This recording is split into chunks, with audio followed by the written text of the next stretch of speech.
Hello friends, how to change Google App Beginner language. So I'll show you how to change language.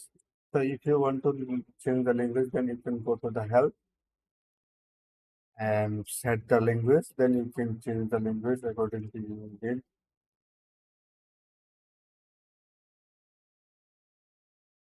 If you want to change this one, then if you want to change English UK, then you can change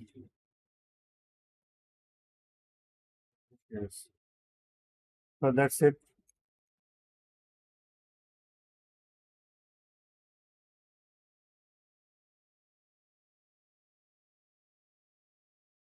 These changes will apply after the reload.